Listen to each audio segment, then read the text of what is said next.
Hey everyone, how you doing? This is Amon Green, Green Bay Packers all-time leading rusher, and you're watching Packers Total Access Live, your daily source for Packer content. Go Pack, go!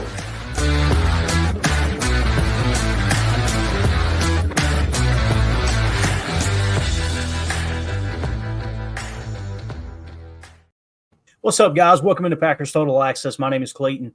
You can check us out on Packernet.com. Find me on Twitter at Packers_access. You can email us, PackersTotalAccess@gmail.com. You can text us 865-658-5824. Join alongside Tim in Green Bay, here to talk some Green Bay Packers and more specifically the National Football League as we have another week winding down. The only two games that are left is, I think, Tampa and Dallas, who are about to kick off right now. And then, of course, we got the Green Bay Packers and the New Orleans Saints on Monday Night Football. So we'll give you guys all the updates around the league, the scores. We'll give you the updated standings. We'll also give you the playoff picture, all that stuff, as a couple things kind of shook out today. One or two things went our way, but like Tim was saying offline, man, can we get one of these sole teams that could help the Packers just one time, Tim, just once, right? Seems like everybody – and what's crazy is – things were going our way for quite some time, and then all of a sudden the wheels fell off, right? Yeah. And the wheels didn't just fall off; the wheel passed us up. You know what I mean? Like it rolled right by us. So, anyway, though, let's. Well, there we go. Holmes hits on the important stuff. Dallas already eliminated. There you go. So, that's true. All right, let's do this. All right, Tim. Well, first things first, man. I know you've been on the road. Did you get a chance to catch up on any of the scores? Anything kind of stick out to you from today that you want to hit on before we get started? Or are we ready just to jump into it, man? Yeah, I caught a little bit glimpses of the Jets game today, and for a while there, it looked like Green Bay East was gonna get it done for the Packers and hand a loss to the Rams, but of course that didn't happen, right? But and then of course, yeah, I caught a little few plays of the absolute dumpster fire that is the Chicago Bears against the Lions today. So that's about it.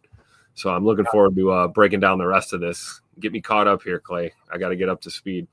Yeah, we will. We'll definitely dive into all of that and get everybody up to date on what happened around the league. First things first, let's hit on the chat here a minute. Andy Watkins was in here early. He says, love what y'all do. Question is, how come we see so much movement pre-snap on the offense, and how are all these movements legal or don't draw any illegal shift/formation penalties? I'd love your insight. He went on to say, I only say this because growing up, I remember I don't remember seeing this during the Brett Favre era, and also rest in peace to his father. Obviously, talking about Brett said, I think the anniversary was here recently, either today or yesterday, I believe, of the passing of Irv Favre. He went on to say, and again, love what y'all do. I'm recruiting Illinois followers for y'all, for people who are Packers fans and have nothing but love for what you guys do. This show sucks. Hey, we know you listen now because anyone who listens knows this show sucks. So. But it doesn't suck as much as the Bears. The Bears still suck. Tim, what a crap show, man. Like, seriously, watching that today was just like, are they ever going to get it together, man? And you're seeing everyone come out of the woodwork. Man, Caleb Williams is the real deal. And listen, I don't think he's played horrible. You know, he's protected the football. That's better than what most rookie quarterbacks do, right? But, man, that team just seems like they are it's going to take a complete overhaul for that organization to get things turned around. Man, let me hit on Andy's question there. It's funny that you bring it up. I've hit on this before from an audio book. I played a part of an audio book that was about Bill Walsh, and that pre-snap motion actually was created by Bill Walsh, to the best of my knowledge, and it was when he was in Cincinnati as, I think, the OC, if I remember correctly, and they had a tight end that lined up on the wrong side of the formation. So they came out, broke the huddle, he lined up on the wrong side of the formation, and they had enough time to get him over in the right spot. So they were just like, hey, you're supposed to be over here. And they said when he motioned over, the defense went all to hell. They didn't know what to do. And Bill Walsh catching that was like, hold up a minute, we should use that. We should come out and line up on one side and then motion them over right before the snap. So that's kind of how that began. Now, that was in the 80s, obviously. Might have been even the late 70s. I know it was early 80s that he was with the Bengals, but nonetheless, it was a tight end who screwed up on lining up and had to shift over, and that's what kind of caught their eye. When they were watching it back on tape, making fun of the tight end for lining up in the wrong spot, they were like, hold up a minute, look at the defense. They ain't got a clue what to do right here. So that's kind of how it got started. So As far as the illegal shift and formation, look, I'm not a rules expert. I'm not going to act like one, or nor do I play one on TV.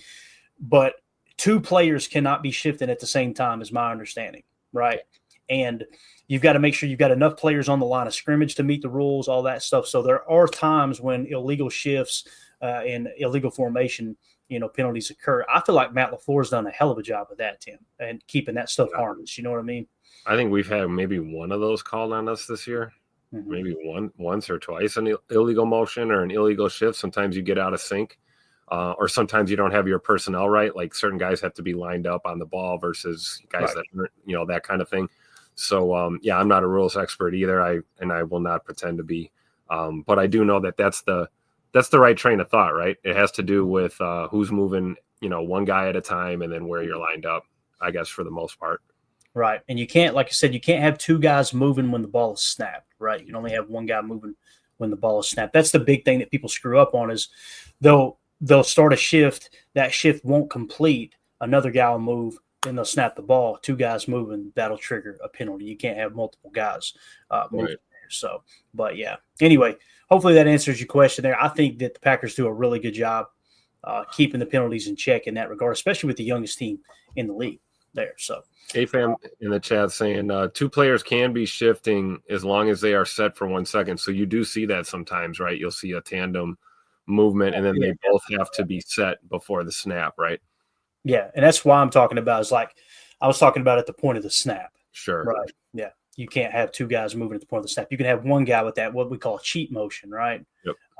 They started off calling it quick, and then people around the league started calling it cheat motion. And what it does is it gets that receiver. It's kind of like the old Arena League days, if you'll remember, how they would get a run and go at the line of scrimmage. That was legal to do that, right? Yeah. And they're doing that horizontally to get leverage. So, and it also it battles against bump and run as well. So, anyway, there you go with that. Appreciate everybody swinging through. For sure, if you would hit that like button on your way in. Let's just dive into it, man. Let's waste no time. Let's catch up on the scores from around the league here, and we will see if we can get this zoomed in where everybody can see it. There we go. That's a little bit better. Let's go ahead and hit refresh real quick.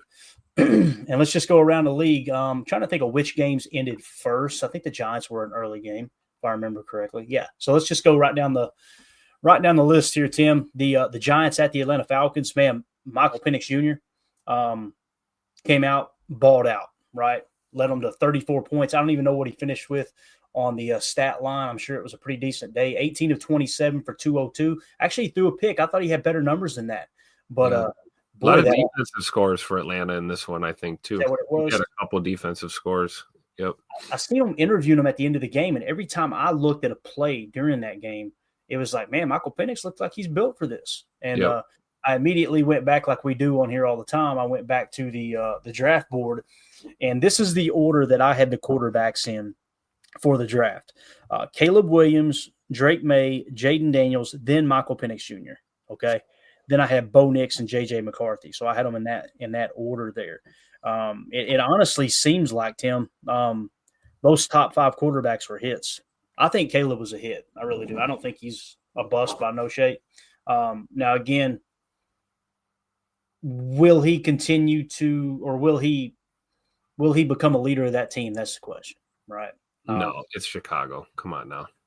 I was watching going to ruin him like they've ruined everyone else. I was watching his body language earlier too, and I know we're kind of reading too much into this, but I'm checking it out. I'm going, what if this goes south again next year? How long before Caleb Williams is going, I want out of here? You know what I mean? How long will that last? So we'll see, though, man. Again, there's rumors that Ben Johnson is definitely very, very interested in the Chicago Bears head coaching job. So if anyone can jump in there and coach him up, I would imagine it's Ben Johnson with what he's done with Jared Goff. Right. Obviously, Ben Johnson's a hell of a mind there. But the Falcons get the huge win there, 34-7 at home against the Giants. Next was the Lions and the Bears. The Lions boat raced the Bears 34-17. I don't know. I'd tricked myself into thinking maybe the Bears could somehow pull out a win there. I don't know what I was smoking. But when you look at the stat line, Jared Goff, another great day, man. 23 of 32 for 336 yards, 3 touchdowns, no interceptions. Jahmyr Gibbs rushed for over 100, 23 carries for 109 yards and a touchdown. Caleb Williams finished the day 26 of 40, 334 yards passing, 2 touchdowns, no interceptions, and he also rushed for 34 yards off of 6 carries. Keenan Allen had a pretty good day there, 9 catches for 141 yards and a touchdown. And Jameson Williams, man, 5 catches for 143 yards and a tutter. Pretty darn good day there too. So the Lions, man, even with all the injuries, Tim, they just continue to find ways to win ball games, and not just win them, but win them pretty easily. Yeah, it was kind of cool to see Jared Goff throwing the ball down the field for a change. We saw that a few times today. Leave it to the Bears to give up the deep shots to the check down merchant. So I think that's I think it's just more of the same, right? This team's not going to go away until you put them away. And I just hope, like many Packer fans do, that we get a chance in the playoffs to knock the Lions out. There you go. All right, next game we had the Cleveland Browns at the Cincinnati Bengals. The Bengals win that one easily, 24-6. They improved to 7-8. The Browns fall to 3-12. Some people are already talking about Stefanski maybe going after Kirk Cousins this offseason and bringing him, reuniting them where they were together in Minnesota. Obviously with Stefanski, if he keeps his job in Cleveland. I'm not sure what the plan is there, but it seems like it's about time for them to change coaches again and continue to suck. That seems to always be the MO there. So next we had the Tennessee Titans going into Indianapolis to face the Colts. The Colts won this game 38-30. The Titans battled back, man, scoring 8 points in the third and then 15 in the fourth, and they blanked the Colts in the fourth. So the Colts had a 24-point second quarter, scored 14 in the third quarter. That was enough to get them to win their 38-30 over the Tennessee Titans. This next game was the tough one for me, man. Yeah, the Jets had an opportunity to win this ball game, man, all day long, Tim. The Rams get the win 19-9 over the Jets. They fall to 4-11 on the year. Let's see what kind of day Aaron had. 28 of 42 for 256 yards, 1 touchdown, no interceptions. He also had a rush for 6 yards. Matthew Stafford only threw the ball 19 times, man, 110 yards, 1 touchdown, 1 interception. I think they said the wind was gusting around 20 mile an hour out there, and it was really cold. Kyron Williams, they leaned on him, just a solid, steady back. I remember watching him at Notre Dame, 23 carries, 122 yards, and a touchdown. Puka Nacua, only 8 catches for 56 yards, but he was only targeted 9 times, and Cooper Kupp caught all 3 of his targets as well. They just did enough to win the game, and really the key play there, Tim, I don't know if you've seen it, but the Aaron Rodgers fumble when he got sacked. That was the play that, like, man, this one, it's going to be tough for them to win this ball game. So, I don't know, man.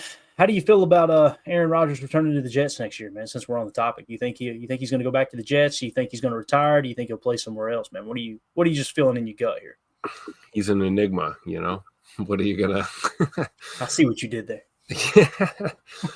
I tell you, I don't even think Aaron knows the answer to any of those questions right now. I'm not speaking for him. I don't know him, but my gut's telling me that if he does want to continue to play, which I think there's a strong possibility that he does want to play another year, maybe even beyond that. But the question is he going to want out of New York? And I don't know, man. You got a lot of people to go there with you. You got a lot of people to show up there to play with you. What does that mean for everybody else? What does that mean for Tay Adams? And, there's a handful of other guys that are, contractually linked to the Jets as well. And we do know that Aaron is not a bad teammate, and he does care about his guys. So I don't think he would want to leave anyone high and dry. And I would think that once he knows what he wants to do, then we'll probably find out. But I think more than likely, if he does play, if he continues to play, it's probably going to be in New York. I would think at least another year or two. Yeah, it kind of feels that way. Now, there's rumors that Garrett Wilson is behind the scenes trying to organize his departure from the Jets. And listen, from an individual standpoint, I can kind of see it. Devontae Adams comes on the scene, 13 targets today, only 7 catches for 68 yards and a touchdown. Garrett Wilson caught 6 of his 7 targets. He's probably over there like, hey, bub, can I get a couple more looks? Yep. I get it. If you're winning, it doesn't matter, right? But especially if you're running open too. It's one thing to say, hey, give me a look. It's another thing to actually be open when you're saying that. So if he's, breaking free and getting openings and not getting targeted, yeah, then he's probably got a legit gripe. Yeah, for sure. So yeah, there you go. Like I said, the Rams, we were hoping the Jets could pull that off, but the Rams get the win there. 19-9 over the Jets. Up next, the Eagles at the Commanders. Now, obviously, we were pulling for the Eagles in this game, right? We wanted the Commanders to drop down and obviously take the L. They get the win, 36-33. That was probably the most exciting game of the day. It was a lot of fun to watch. Going through the box score here, obviously Jalen Hurts going out with the concussion early. That probably played a huge role. And the fact that the Eagles still scored 33 points is wild. It says a lot about their offense. But Kenny Pickett came on for him. He was 14-24 for 143 yards, a touchdown. He did throw an interception. He was sacked 3 times, which negated 25 yards there from the Eagles passing game. Now on the Washington side, Jaden Daniels, 24 of 39, 258 yards passing, 5 touchdown passes, but 2 interceptions. And then he also had 9 carries for 81 yards. He continues to just play pretty solid. Now, he's not played near as well as he has early in the year. I've seen an EPA projection, and it's like he's went down. He started extremely hot and has gradually went down, but still, as a rookie quarterback, playing some pretty darn good football, no doubt. So that was kind of the big story there. He led them on a late drive. If I remember correctly, it was like less than a minute left, I believe, that they scored. Maybe even less than 20 seconds. It was something right down to the wire that he led them back on that. So, So there you go. The Commanders get the win, 36-33 over the Eagles. Final in overtime here, the Carolina Panthers. This is a game that I felt like helped us, Tim. Panthers ended up defeating the Cardinals 36-30. So the Cardinals will drop to 7-8 now. And obviously the Panthers just trying to create some momentum for next year as they continue to try to turn that ship around. The Vikings at the Seahawks. The Vikings, man, this was a fun game to watch too. Unfortunately, the Vikings come out on top 27-24. They now improve to 13-2. Go ahead, Tim. Throw up on your keyboard real quick. That one just stings the most, right? Like, come on. Just get one of these, I just don't think it's going to happen. We have to just control our own destiny and worry about winning the ball games we can win. And that's it. The rest of the thing, this league is going to play out how it plays out, right? Yeah. So let's kind of see what the tell of the tape was here for Sam Darnold.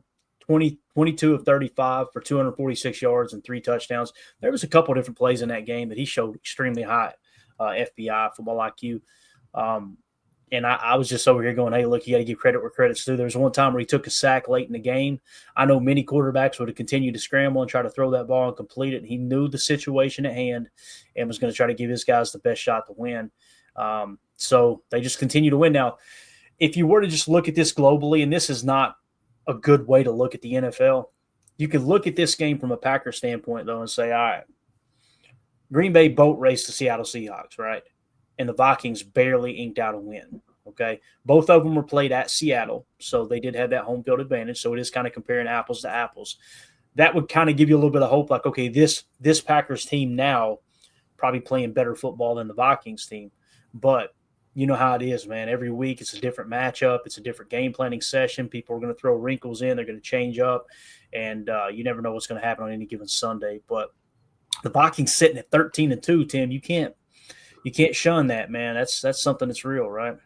Absolutely. And that was something that going into this year, if we would have looked back, knowing what we know now, we would have never thought that the Vikings were not going to be a team to worry about, like them being really good this year. I think it caught a lot of Packer fans, not necessarily by surprise, but we didn't think they were going to be a terrible football team by any means, like not Chicago Bear terrible, but them being as good as they are this year really threw a wrench in things in the NFC and in the North, man. Now it's a 3-way battle for who's going to go on to the next level, between us and Detroit and Minnesota. So that makes things just all the more interesting. And then obviously, we got to face them one more time this year too. So we got to get ready. They're not doing us any favors by losing any of these ball games. So we're going to have to beat them, put the L on the board for them. Yeah. And the big thing that sticks out from the Vikings side of things is Andrew Van Ginkel with 2 sacks. So he showed up big time on defense. Justin Jefferson, 10 catches for 144 yards, 2 touchdowns on 13 targets. It's obvious that the Seahawks did not focus on taking him away. They just said, hey, look, let's play your ID. And Justin Jefferson burned him, no doubt. I do remember saying during preseason when we or early in the season, going into the season, we found out about JJ McCarthy's injury and them having to scramble. And, there was a lot of people that thought, oh boy, they're roasted. And I had actually made a comment that I think they might be a better team with Sam Darnold. And I've never hated to be right before in my life, but man, that does not feel good because it does. It makes the path a little bit more difficult for the Packers. But I think all in all, we have a chance to win it all this year, just as much as I thought in the past. Oh, I completely agree, man. Again, it's going to come down to it's a whole new season. You just get in the dance. That's it. Whether you're the 7 seed, 6 seed, 5 seed, or the 1 seed, you just get in, and now it's just 4 quarters at a time, right? That's how you got to approach it. So, next game, the Patriots at the Bills. The Patriots almost upset the Bills. This was fun, too. At the end of that one, Drake May, you better put some spec on his name. That kid might be a baller.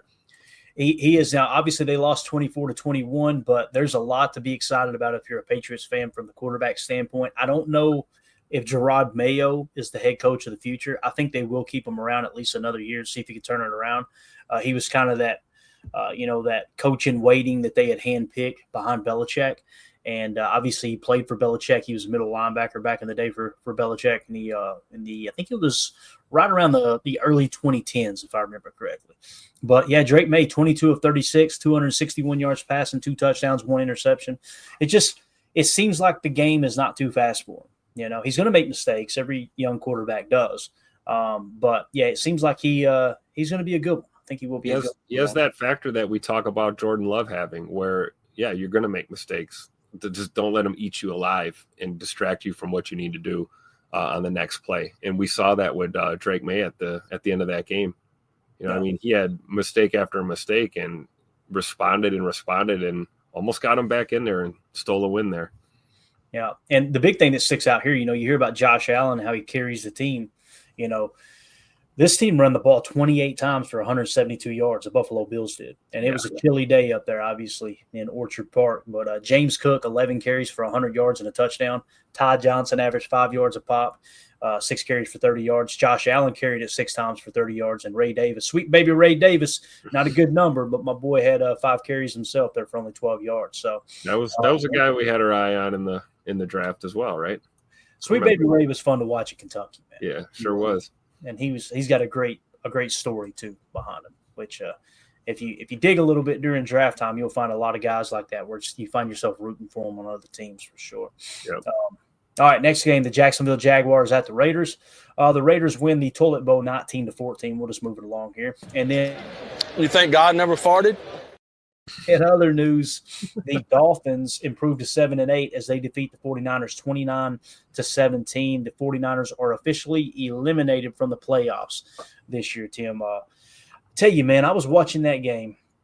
I had the tri-box on, right? I had 3 games on the screen at once. Mm-hmm. And I'm just looking up there at the Niners, and I watched like 3 or 4 play sequence. And I'm just like, I remember when the Niners were the bullies. They were the bullies, yeah. And wasn't that long ago? Yeah. And now they just Super Bowl not too long ago. Bro, they look like they were just drag assing. They did not want to be out there. It's just like, wow, it truly feels like the window is closed. You see Brock Purdy running for his life out there and just trying to make stuff happen. And listen, he didn't have a good game, don't get me wrong. But man, it just feels like that window's closed right now. They're gonna have to kind of back up, punt, reset a little bit, and try to get things going, it feels like. But couldn't happen to a better organization, Tim. Yeah. Oh no, I'm not a Niners fan at all. But you got to respect the way they run their ship over there. That's not again, I hate to make another Bears comparison, but they're so poorly run. I mean, that's not how things are in San Francisco, right? John Lynch and those guys, they know what the hell they're doing. So, we'll see. Anything can change after a draft and a free agency period. Maybe some shifts in some of your staff, and you could be right back in the mix. But I would agree that right now the window's closed. Yeah, I mean, and the window doesn't necessarily have to stay open for very long in this league. Not everyone gets to be Pat Mahomes and the Chiefs, or Brady and the Patriots, and you get those long runs. Some people their window is 1 or 2 seasons, for some of these teams. So it is crazy to see how they were Super Bowl contenders just a year ago, and now it's playoffs. Don't talk about it. Playoffs. You kidding me? Playoffs. I just hope we can win a game. Thank you, Coach Mora, for that insight. All right, let's look at the updated standings here, Tim, as we're just looking at strictly the playoff hunt in the NFC. This seems to be up to date. I just refreshed it. So what you've got is the Detroit Lions have clinched the playoff berth, as have the Philadelphia Eagles. You got the LA Rams at 9-6 in the number 3 seed. The Tampa Bay, I think somebody's breaking in down there. You hear the dog? They're taking care of it. They'll be all right. Get the heater. Here we go. Let's go. We don't need the heater. Lincoln's got it on lock down there. Somebody's coming in. They're going to regret it the second they step in the door. I think they were just upset that Philly lost today. Is that what it is? That's what it is. They wanted them to win. If somebody comes through that door and they see Etta, they probably think, all right, I can take her. And then they're going to look up and see Lincoln and go, oh, crap. It's like the dog off Sandlot, man. It's just a German Shepherd version. Oh, I love it. So anyway, number 1 seed Detroit Lions, number 2 seed Philadelphia Eagles. Now listen, the Lions are sitting at 13-2. The Eagles are at 12-3, so nothing has been decided there in that top seed. Number 3 seed as it sits right now is the LA Rams at 9-6. Number 4 is Tampa Bay at 8-6. They just kicked off against the Dallas Cowboys here, so we'll see. Like I said, we're definitely pulling for the Cowboys tonight, as they're much, much lower on the totem pole here at 6-8. They've been eliminated officially, so all these teams with the E's, we're pulling for them here on out, boys. That's the way that's going to work. Yeah. And I don't care how bad you hate the team in the past. So the number 5 seed, the Minnesota Vikings, clinched the playoff berth. They are sitting at 13-2. And the Green Bay Packers are sitting in the number 6 seed at 10-4, with Washington right on their heels at 10-5. So if the Packers can get a win tomorrow night against the Saints, and I think they have a good shot of doing that. Nothing's a slam dunk, but I think we got a legit shot of taking care of business. Then we're going to stay one game up on the Commanders there. Will improve to 11-4. So like the way we're sitting there, Seattle today, that's what I was talking about with the Seattle-Minnesota game, is no matter who loses, you're still going to come out better than you were going in, right? Mm-hmm. And in this case, with Minnesota winning that game, obviously Seattle drops to 8-7. We now have a comfortable 2-game lead over top of the Seattle Seahawks and the Atlanta Falcons there for the final seed if things were to go south and Washington leapfrog us for the 6th seed. So we'll see how that shakes out as we get a little later in the hunt here. We got Jacob joining us now. Jacob, how you doing, bub? Here's the guy.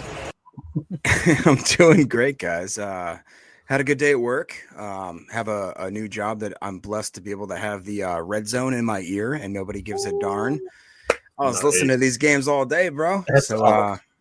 It was very exciting. It was a good week of football. I agree. A good Sunday. Yeah. Things didn't necessarily work out exactly how we wanted, but am I mistaken? Did we clinch now that Seattle has lost? If we win tomorrow, we clinch. Okay. Yeah, absolutely. United Bates said, "Hell yeah, Jacob." Good to see you, Bates. All right, 2-0 for this is where you working now, Jacob? Still smoking meats? He's smoking meats over at the Oval Office is where he's at. Is that right? No, I would need a penicillin shot right after that. No, I'll tell you 2-0 for this. I'll maybe let you guys know where I'm working coming up here because there could be some crossover that'd be cool, but we'll leave it at that. Yeah, penicillin sponsor the show. All right. We were just kind of hitting on the playoff picture. Is there anything else you guys want to hit on, Tim, Jacob, either of you, before we move it along and kind of look at the playoff simulator? No, I mean, I was listening to you guys as I was coming in to the house here, so I'm up to speed with what you guys were talking about, and yeah, I'm good to go. All right, good deal. Tim, you good, man? Yes.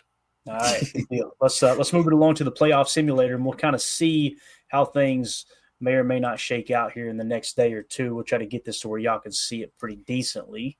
And slide down. I think that looks pretty decent, don't it? Yeah, we're all right. So here's what we're looking at.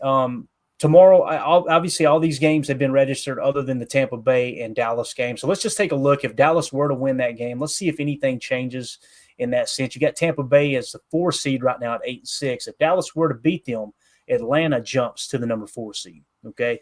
And obviously, if Tampa beats Dallas, then they're going to climb to the 3 seed, and the Rams are now officially the 4 seed. So really, really interesting how you got a little bit of a shakeup that could potentially happen there tonight. So, and in terms of the Packers and how this is going to play into their playoff hopes, again, if we win tomorrow night, we're still the 6th seed at 11-4. Okay. If we were to lose tomorrow night, we fall to the 7th seed at 10-5. Right. So that's how it currently sits. So if they were to somehow, some way have a hiccup tomorrow night against the Saints, a banged up Saints team, we're still the official 7 seed going into week 17 is how that would play out. So let's say that Tampa wins there, and then let's move on to week 17, and let's just strictly focus on the Packers. This is assuming the Saints win, okay? This is kind of worst case scenario here. And let's say the Packers lose next week to the Vikings, all right? Who is in the hunt for that number 8 seed that we're looking at? Or, yeah, that's currently sitting in the 8 seed, the 10-win team that's just below us. Who would that be? That would have to be like probably Seattle would be the closest thing, right? So, yeah, we still got that 2-game lead we were talking about. So, if the Seahawks, if we were to lose against the Saints and we lose against the Vikings next week, and the Seahawks were to win next week, we're still the 7th seed. See what I'm saying? Yeah. So, it's going to take the Packers losing out to not make the playoffs. That's that ain't happening. Yeah, I agree. I would like to see them finish the season strong here, just win all 3 games. And if that were to happen, like if we go out and we beat the Vikings, we're climbing back up to the 6th seed. See there? Now, let's go to Washington. Who are they facing next week? They're going to be playing the Falcons. The Falcons are no pushover, man. They see how many points they scored today, all right? So let's say the Falcons win. Obviously, we stay with the 6th seed. If Washington wins, then they're going to hold on to the 6th seed, and we'll sit in the 7th seed. So just need to win 2 of these next 3. Really just need to win tomorrow. We're in. And then let's really, really key in on let's be playing our best football, our healthiest football going into the playoffs. Really, if Tampa lost tonight and then Atlanta, gets hot, Atlanta could steal that division. Oh, absolutely, man. Theory, and I don't know. You rather face the Falcons or Baker in the Bucs in the playoff? So that's a good question, man. I'll take Penix and the Falcons. I can see that because Baker can get hot, man. Baker can ball when he's on. You don't have to tell Packer fans that. I was gonna say we don't want to have no more Baker stuff. I was there, dude. I was there. I had to watch that one. What do you guys think about that Washington game? Just with how sloppy that was, the fact that Jalen Hurts goes out with concussion, right? Didn't he walk out with a concussion? And the fact that they were able to do 5 turnovers and still win that game is unreal. Some people would look at that and go, "Wow, they turned the ball over 5 times." Yeah, but they still won. There's some confidence to be had there. Like, hey guys, we can play horrible football and we're still good enough to win. I think that's something that's a real thing too, as far as momentum. Mm-hmm. So you were asking about Tim. You were asking about Atlanta, right? Let's clear everything off here, and let's say that Dallas wins tonight, right? Atlanta's immediately in the 4 seed. They're leading that division. That's how that would work. Wow. So obviously they're in the driver's seat if Dallas somehow wins. Now, right now, Dallas is leading 3-0. At Jerry World. So I'm looking forward to the candid shots of Jerry Jones up there going, "What in the hell are we doing out here, boys?" I just love it. I love that dude so much, man. He's just anytime the Cowboys are on and the Packers aren't playing, I just like watching just to see his reaction. I immediately want that hallway interview at the end of the game because he's going to say something random, man. Like when CeeDee Lamb dropped that pass because the sun was in his eyes at Dallas, you know what I'm talking about? I remember that. They asked Jerry about the windows. They asked Jerry, they said, CD said the sun was in his eyes on that drop, and Jerry snapped their head around and went, "You think we don't know where the damn sun is on our stadium?" Like, he was mad about it. Like, that's what he said. You know what I heard, though? You know how much money I've spent on this stadium? Yeah, right. Like, nobody better complain. $1 billion. Exactly. So, is there anything else, Jacob, Tim, that you guys want to kind of look at here in the playoff simulator? Any other races you kind of looking at here? I was trying to comb over it real quick. I think we covered everything pretty well. What I missed? Go ahead, Jacob. What do you guys? I just missed the chat. Too old for this is already just, I got it's a play on words. It's all good. Unbelievable. Too old for this. I got to do it to you. I'm sorry to over this. We're going to put you in time out here, buddy. All right, we're going to hit you. Sit your butt outside. Not really, but, all right, so that's it. That's the playoff simulator. Let's move it along. We were going to hit on this earlier. We're probably going to do 2 shows tomorrow. Well, we'll definitely be doing a pregame show. We'll probably be doing a morning show as well. So we'll do a little bit deeper dive into the Saints game tomorrow morning. But I wanted to take a look at this earlier today, and we didn't have time. We ran out of time before we could do it. Let's kind of look at the contracts. Y'all want to look at the salary cap table real quick and kind of see where the Packers are position group wise? I think that'd be fun. I know we had a good conversation about it the other day, but we didn't go full in depth at each position. And this may be a little bit difficult to get it to where you guys can see it. Hopefully we can pull this off. But typically we can go by position group here. Here we go. Can you guys see that okay? It's weird how it tries to put everything on the screen. Like, I don't care about that stuff on the right that's trending, but I don't believe there's nothing we can do about it. So yeah, I'm getting old, Tim. I don't know about you, but I used to be able to read these, and now I'm like, oh yeah, now my face is 3 inches from the screen right now. I'm telling you, dude, what's going on? And we can zoom in, but the problem is you're still cutting off some of the table. I guess 2025. The problem is I'm still blind as a bat. That's the trouble.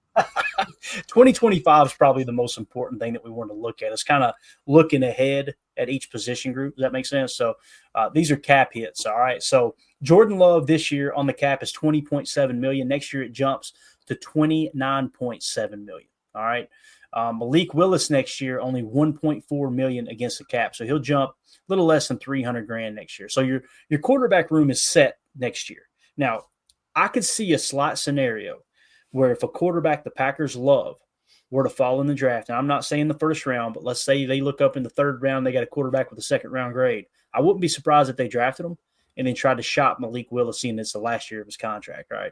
And the other thing too, though, is if you hold on, not Clayton. If you hold on to Malik Willis, right, and you let his contract expire after 2025, he hits free agency, gets a decent offer, you're going to get a comp pick, right? So it's kind of like you're trying to weigh out what the market will be for Malik Willis to determine how high will that comp pick be, and then kind of field trade offers. But I'm with you, Tim. I would much rather have Malik Willis on the roster. Yeah, I'd let Sean Clifford go bye-bye if we draft somebody, bring in another quarterback. I mean, and then we're just ignoring Alex Magoo on this list because it's like we all know he's really a wide receiver, guys. Yeah. It's so true, man. Do you guys think that there's any? I mean, Malik Willis is perfect. I'm talking like it, just picture perfect puzzle piece for what Matt LaFleur needs from a backup quarterback. Do you think that he demands that type of attention or salary on any other team? Because it's not necessarily that he's going to be a drop back quarterback. Matt LaFleur schemed that dude into existence. I mean, I'm wondering if he's got enough on tape now, Jacob, that maybe he gets a starting opportunity somewhere at the right, organization. You think that could happen? I mean, I think he's proven that he can start and win in this league. Right. He's got that on tape, and you're right. All credit to Matt LaFleur and the Packers and what they were able to do with him on short notice. You're talking a few weeks, and this guy was playing top caliber football. So, I'm saying not being a bona fide starter somewhere, but going to a camp and being able to compete for a starting role somewhere, I see as possible for him. Right. Yeah. And again, I don't think there's any harm in shopping him. And who knows, man? A team might pop up and go, "Hey, we'll give you a 2nd round pick for him." Now you're flipping a 7th for a 7th for a 2nd, right? Yep. And if you have someone that you kind of got your eyes on as a backup quarterback, I feel confident about this, though. Holy crap! I agree with something AFAM said. I put that up for you, Timmy. I thought, wow, I'm with you, AFAM. I'm with you, brother. Yes, cut the check. Read it to the folks here. Tim. Oh, yeah, for those of you listening on the pod, just the tip though. Wow. AFAM said I'd make Malik Willis the highest paid backup in the league. That's absolutely a true statement. I would join that party all day. Do you think this is a fair comment to back up that last comment by Tuo for this, which says Malik Willis and Brandon McManus changed the trajectory of this team? I think that's a wonderful point.